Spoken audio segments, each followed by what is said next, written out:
Voilà, 80 ans de libération du camp d'Auschwitz. Et aujourd'hui, une trentaine de chefs d'État, dont Emmanuel Macron, le roi Charles III, Philippe VI, seront présents cet après-midi, effectivement, au camp. Ce qui reste des camps. Aussi, Volodymyr Zelensky, le président d'Ukraine, sera là. En revanche, deux personnes ne seront pas là. Vladimir Poutine, qui est sous mandat d'arrêt international, donc ne participera pas à cette commémoration, n'est pas invité par les Polonais. Et également visé par la Cour pénale internationale, le Premier ministre israélien Benjamin Netanyahou aurait pu s'y rendre. Les autorités polonaises lui avaient garanti un accès libre et sûr, mais probablement il ne sera pas là. Alors, au-delà de ça, effectivement, on se pose la question de la mémoire. Dieu sait si les livres, les films ont passé, mais tout ça reste comme une plaie ouverte avec, effectivement, et on pouvait se dire, vous savez, en 45, plus jamais ça, plus jamais ça, hélas, non.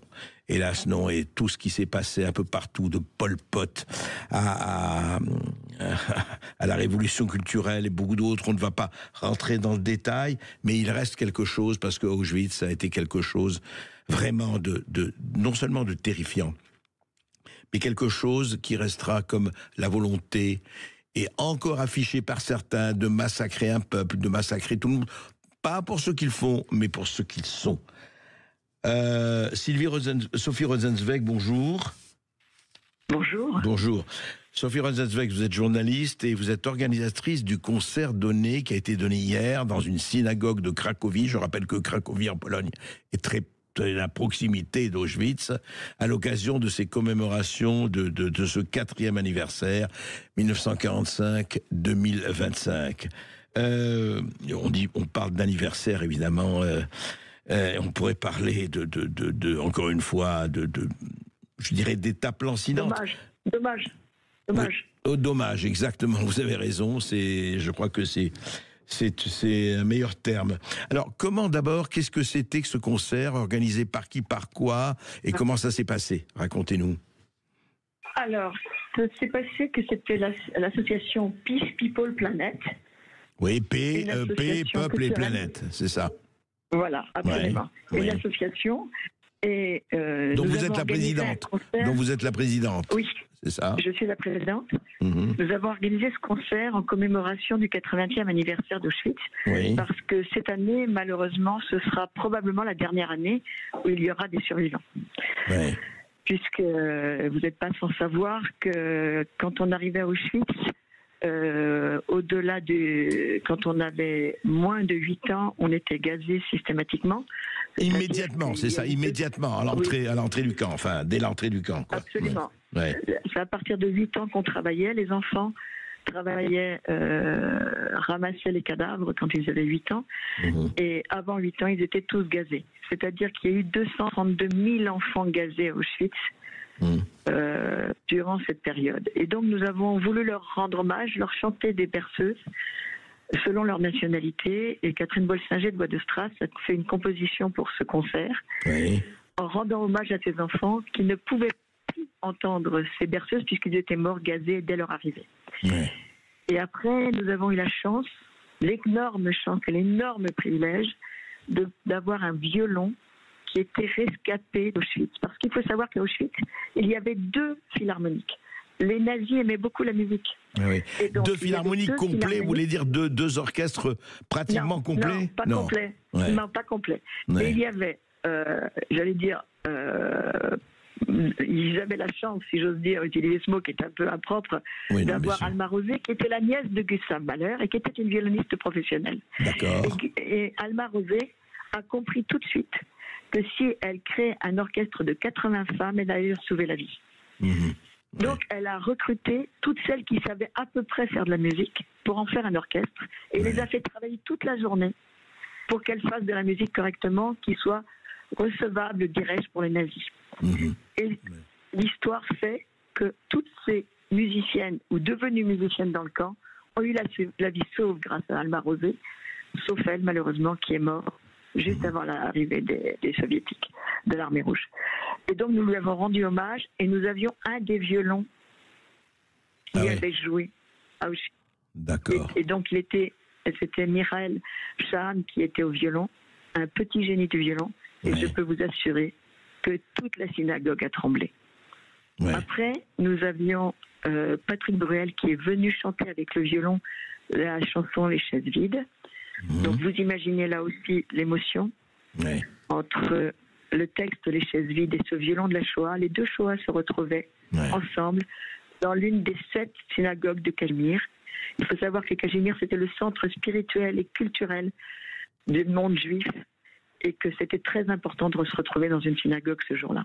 Mais rappelons que la population juive en Pologne, avant la guerre, enfin avant 1939-40, était, je crois, de plus d'un million, de plusieurs à peu près. Enfin, absolument, c'est ça. Absolument. C'était 1 habitant sur 3 à Cracovie était juif.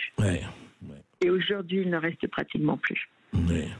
Et donc, il y a à la fin, nous avons fini avec Lise McComb qui a parlé de la barbarie à travers le monde, parce qu'il ne faut pas croire que la barbarie a été réservée aux nazis. Malheureusement, les nazis l'ont fait de manière industrielle, mais il y en a eu d'autres. Il y a eu les Arméniens, il y a eu les Rwandais, il y a eu plein de gens, il y a eu les Indiens d'Amérique. Et ne parlons pas des Noirs américains. Donc on avait Lise McComb pour rappeler tout ça et pour ouvrir à l'universalité et dire que la barbarie, elle n'est pas réservée à seulement certaines personnes, elle est dans l'homme et qu'il faut lutter contre cette barbarie que l'on retrouve aujourd'hui. Malheureusement, on la retrouve partout aujourd'hui. Et oui, on la retrouve dans divers pays et dans diverses personnes qui se réclament effectivement de l'humanisme. Il n'y a qu'à citer Pol Pot et le Mao de la révolution culturelle et puis beaucoup d'autres qu'on pourrait... et alors, ça a été donc, j'imagine, vous le dites, un très grand moment d'émotion, Sophie Rosenzweig. Oui, c'était absolument incroyable. Les gens... déjà... Il faut savoir qu'à Cracovie en ce moment, il y a une émotion palpable dans les rues parce que les gens se rendent compte de ce qui se passe. On est à 50 km du camp de la mort et il y a plein de délégations qui arrivent de partout. On sent que c'est un moment exceptionnel. C'est vrai qu'il y avait une survivante dans la salle. Il y en a eu 40 qui sont venues, qui sont aujourd'hui là. 40 survivantes sont à Cracovie en ce moment, enfin là où vous êtes, oui. Oui, 40. Il y en avait une dans la salle et je peux vous assurer que tout le monde avait beaucoup de respect pour cette dame qui est arrivée tout doucement, tout tranquillement et qui s'est assise en disant « Bon, je voudrais bien entendre, je suis survivante. Je voudrais être près de l'orchestre pour entendre. » Et on était dans une émotion totale puisque cette dame, elle avait 94 ans, elle avait été déportée tout enfant et elle était là. Et elle voulait entendre le violon qu'elle avait déjà entendu dans le camp.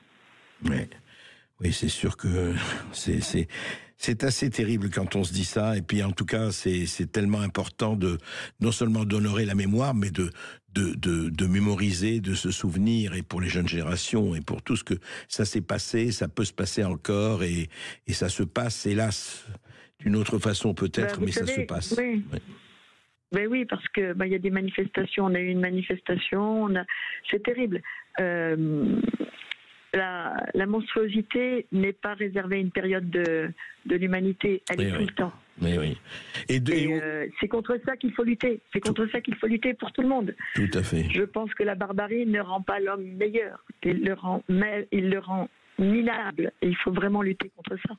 On est bien d'accord. Est-ce que vous allez assister aux cérémonies qui ont lieu aujourd'hui ou pas? Malheureusement non. Malheureusement non. Non, malheureusement non. Je l'ai beaucoup fait, mais malheureusement non. J'espère le faire l'année prochaine. J'espère pouvoir y être l'année prochaine. Là, je voulais écouter le concert. J'étais venue pour écouter le concert et rencontrer ces gens qui avaient une émotion. Ils étaient tous concernés. C'est ça qui était magnifique. Chacun avait les voix de Strauss. Il y a deux Arméniennes, une Uruguayenne, une Américaine et une Coréenne. Donc, elles ont des histoires de vie différentes. Et pourtant, elles étaient dans la même émotion parce que le mal, il est absolu. Et donc, quand on touche à l'âme humaine, on est fatalement à un moment ou à un autre. D'où qu'on vienne et d'où qu'on soit. Donc il y avait des gens du monde entier, quoi, pratiquement. Enfin, il y avait des gens. Absolument. Et c'était le but, c'était de dire, certes, Auschwitz, c'était des nazis, certes, ok. Mais malheureusement, il n'y a pas que les nazis. C'est bien le problème, et c'est bien pour ça qu'il faut se battre. Il faut toujours se battre contre la barbarie, d'où qu'elle vienne et d'où qu'elle soit, et surtout quand elle se cache dans des ailes d'ange ou dans des peaux de faux boutons. Merci Sophie Rosenzweig, merci de votre témoignage, et on continuera à suivre cela. Maud Koffler, qu'est-ce qui va se passer aujourd'hui? Oui, un petit mot sur les commémorations qui ont lieu aujourd'hui, qui ont commencé ce matin, à la fois en Pologne, bien sûr, où a lieu une grande cérémonie une grande commémoration, qui réunira une trentaine de représentants d'État. Et puis ce matin, c'était au mémorial de la Shoah à Paris, en présence d'Emmanuel Macron, qui a écrit dans le livre d'or: nous ne céderons rien face à l'antisémitisme sous toutes ses formes. L'universalisme de la France se nourrit de ses combats et se retrouve aussi dans cette imprescriptible. Et puis un mot peut-être sur, vous l'avez dit en début d'émission, l'absence des représentants russes. Oui. L'ensemble des représentants russes ont été exclus des cérémonies en Pologne. C'est le musée d'Auschwitz qui l'avait annoncé en septembre, jugeant qu'une telle présence serait cynique dans le contexte de la guerre en Ukraine. Moi, je me permets juste, on va finir là-dessus, de mettre un bémol. Je trouve que dans ces cas-là, quand même, on devrait dépasser les actuels conflits politiques et ne pas oublier ce qui s'est vraiment passé et qui s'est battu à ce moment-là de tous les côtés. Et excusez-moi, les Russes étaient là, et ce sont eux qui ont libéré Auschwitz, et ils ont quand même perdu 20-25 millions. Il y a eu les Américains, il y a eu tout le monde. Sans eux, sans les Américains, sans les Russes, sans tout le monde, je dis qu'on n'aurait pas été là, vous voyez. Michel Sardou avait écrit cette chanson qu'on connaît, qui est une très belle chanson: si les Ricains n'étaient pas là, vous seriez tous en Germanie. Et ben, si les Ruskov n'étaient pas là, il faut le dire, je ne sais pas où on serait aujourd'hui.